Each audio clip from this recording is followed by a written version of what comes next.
All right, Shalom. First and foremost, I want to give all praises, honor, and glory to Yahweh, Bahashem Yahushua, Bahashem Rakakadash.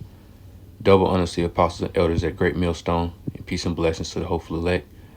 Out here preaching this gospel in sincerity and truth throughout the four corners of the earth. Shalom.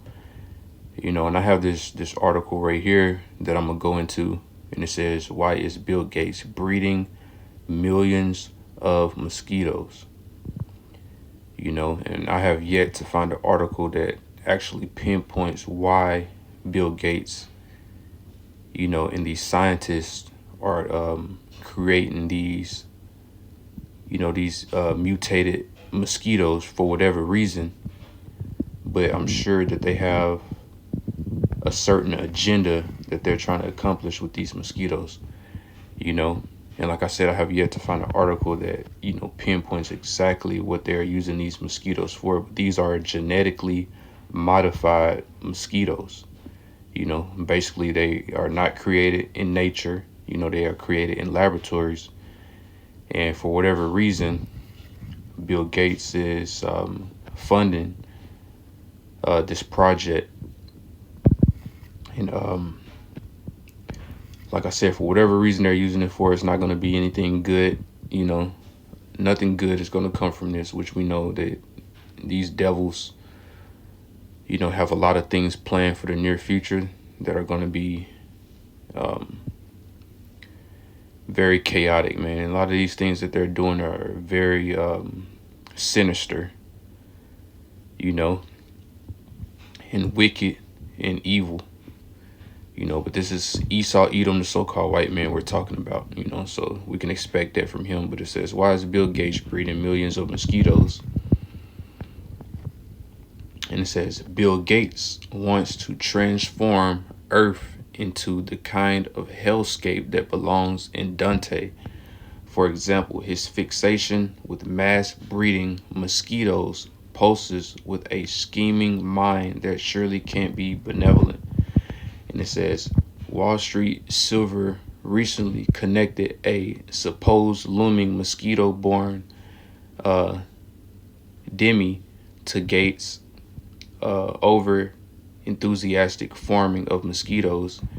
Here's a video from the Bill Gates YouTube account describing the mosquito factory in Colombia, where scientists work long hours in muggy labs breeding millions and millions of mosquitoes. And like I said, these are not natural born mosquitoes. These mosquitoes are genetically modified, so they are creations of a laboratory, creations of Esau, Edom, the so-called white man, which we know that Esau, Edom, the so-called white man is the wicked that the Bible speaks of. So anything that he creates, especially something like this where he's modifying, the Heavenly Father, who you people ignorantly call God, which his name is Yahweh, he's modifying his creations, and he's going to do something very sinister with these mosquitoes, which we're going to find out in the very near future, because these devils have a lot planned for this new world order, this new world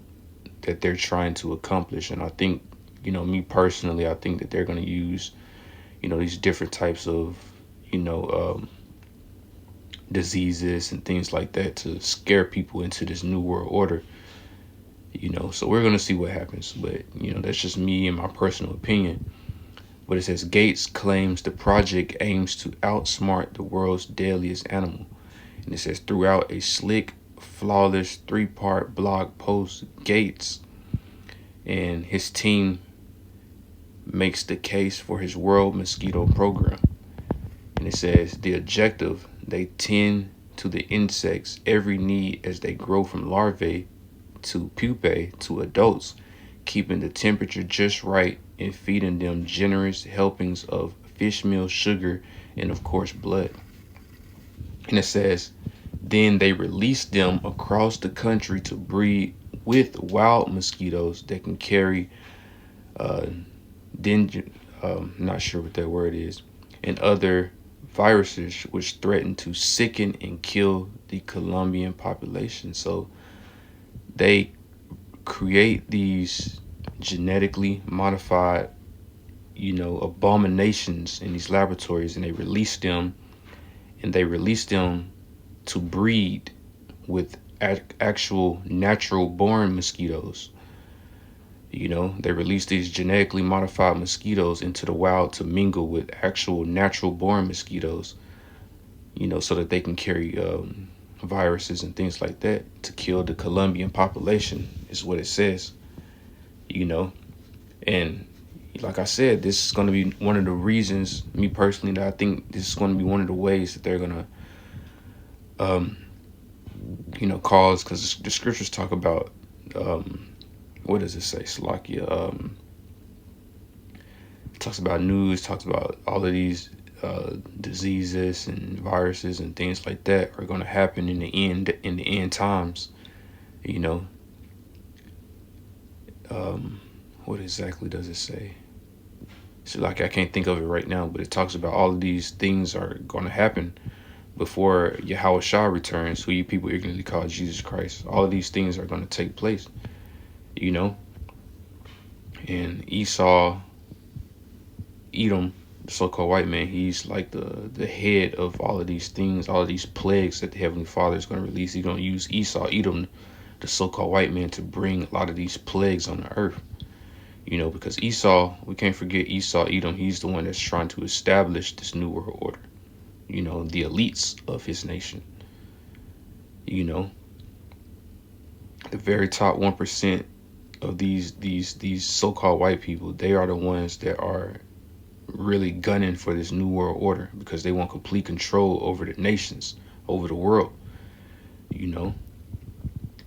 But it says, this might sound like the beginning of a Hollywood writer's horror film plot, but it's not. This factory is real, and the mosquitoes being released don't terrorize the local population. Far from it. They're actually helping to save and improve millions of lives. But it says, but let's think about things logically here. Surely Gates mean what he says, right? Bill Gates doesn't really want to reduce the human population like some cartoonish villain, right? And it says, why would a big tech billionaire passionate about deadly viruses be so interested in farming mosquitoes? And it says, this is a villainous conclusion, no matter what, if any, good premises it might have arisen from. It's sinister to conclude that mosquitoes should be farmed globally in response to mosquito-borne diseases. It feels somewhat murderous in spirit, or maybe sacrificial is a better adjective. And it says, the Associated Press, once known as the law-giving epicenter of objectivity journalism, of fact-giving that no longer exists, has collapsed into a swarm of fiendish activism. Activists attack anyone who doubts any tidbit of their cause. And it says, you wind up with baffling contradictions like this. The Bill and Melinda Gates Foundation doesn't finance any modified mosquito release projects in the U.S.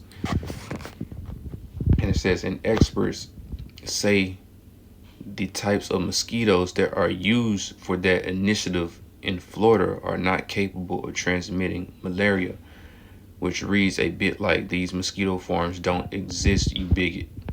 However, the mosquitoes used in the existing mosquito farm are harmless. Also, there would be a mosquito-fueled demi soon, just coincidentally.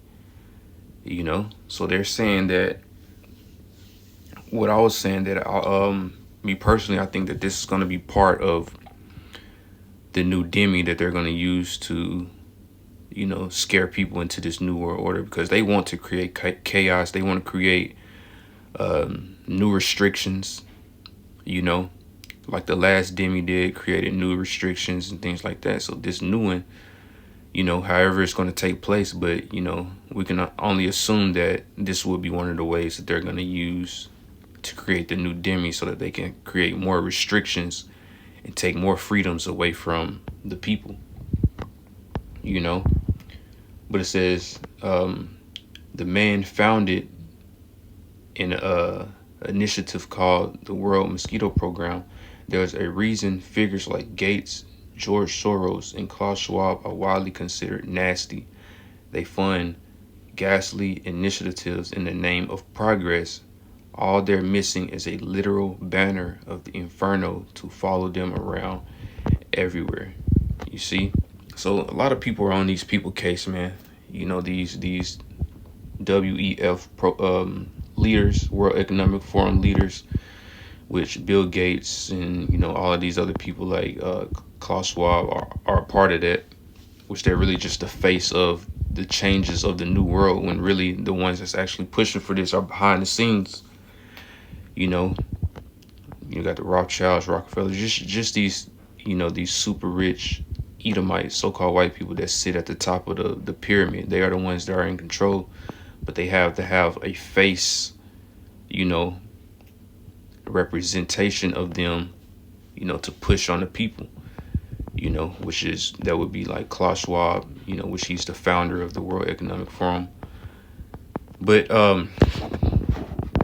this is what they're doing, man, you know, and we don't know exactly how it's going to play out, but we can only assume that this is going to be one of the ways that they're going to try to usher in, you know, more chaos, to bring more restrictions, to ultimately bring in their new world order, you know, which is going to be a lot of things going on. It's going to be a lot of chaos. It's going to be a lot of confusion that's going to come behind all these things they have planned. But, you know, this is what we were warned about in the scriptures, you know. So let's go to this. This is Proverbs 4:16. And it says, "For they sleep not, except they have done mischief, and their sleep is taken away unless they cause something to fall." So this devil, Esau Edom, the so-called white man, he can't rest. You know, he can't get a good night's sleep unless he's doing some type of evil, you know, because it's in his spirit to do so. You know, Esau Edom, the so-called white man, he wasn't created to be upright. He wasn't created to be righteous. The Heavenly Father created him for a certain purpose, and that was to go against righteousness. You know, the Heavenly Father purposely created Esau to be against righteousness, to be against, you know, upstanding, or, you know, being, righteous. You know, he created him to be wicked, you know, which is why they're known as the wicked in the Bible. You know, and the scriptures talk about the earth is given into the hands of the wicked. And we know who sits at the top of the global power seat, you know, in today's time right now, you know, in this age that we're in right now. Esau Edom, the so-called white man, he sits at the top of the power seat. So the earth is in his hands, you know, so they're the wicked, you know. But they sleep not, except they have done mischief. So they can't get a good night's sleep unless they have done some type of evil. You see? And this is what they're good at, because this is what they were created for. You know, Esau Edom, like we like to say, Esau Edom, the so-called white man, he's the perfect devil. You see? This is Habakkuk 2:4. And it says, "Behold, his soul, which is lifted up, is not upright in him." You see, but the just shall live by his faith. So Esau Edom, the so-called white man, his soul, which is lifted up, which is talking about his pride, you know, is not upright in him. So his spirit is not upright. He's not a righteous man. He wasn't created to be that way. He was created to be wicked, you know, and to be against anything that's good. This is why they give rights to, you know, these trannies, these, you know, so on and so forth, the whole alphabet community, you know, and that whole fucked up community. Esau is behind that. You know, all of these forever wars going on in these different countries, Esau is behind it. All of these genetically modified animals, you know, and foods and things like that that's giving people all these cancers, Esau is behind it. You know, all of these diseases and everything that's coming out, that's created in these laboratories, Esau is behind it. So this man, he's not upright, and that's because he was purposely created that way. You know, the Heavenly Father created Esau to be wicked. And he's doing a damn good job at it, you know. And let's go into this real quick. This is Revelation 11 and 18. And it says, "And the nations were angry, and thy wrath is come, and the time of the dead, that they should be judged, and that thou shalt give us reward unto thy servants the prophets, and to the saints, and to them that fear thy name, small and great." And here's the point: "And shouldest destroy them which destroy the earth." Esau, Edom, the so-called white man, is the number one destroyer of the entire earth. Nuclear weapons, all these different weapons, all genetically modifying and altering all the foods, even the animals. Him destroying the earth, that goes into him, just destroying the earth itself with pollution and trash, and also the animals, the trees, the air we breathe, everything. Everything is toxic, man. Even to the food that we eat is giving people sicknesses and cancer and all different types of diseases. And they have the nerve to charge you for all of these, things that they cause you to have. They poison the food, and when you consume it, it gives you some type of disease, and now you have to pay for treatments to treat that disease that you have. They won't even give you a cure for it. You mean to tell me all this technology and all of this advancement that these devils got, that they don't have cures for diabetes and cancer and things like that? They could have been created a cure, for those things. But there's no profit in curing people of their diseases. They make more money on treatments, and giving you those treatments until you die. You see? So this is how evil and wicked that Esau, Edom, the so-called white man, is, man. But it says what? It says that he's going to destroy them which destroy the earth. And the biggest, nation that goes against nature is Esau, Edom, man. Cutting down whole forests and jungles to create factories and just all different types of madness, man. So this man has to be taken out of power, put in slavery, and after that, he's going to get destroyed, man. You see?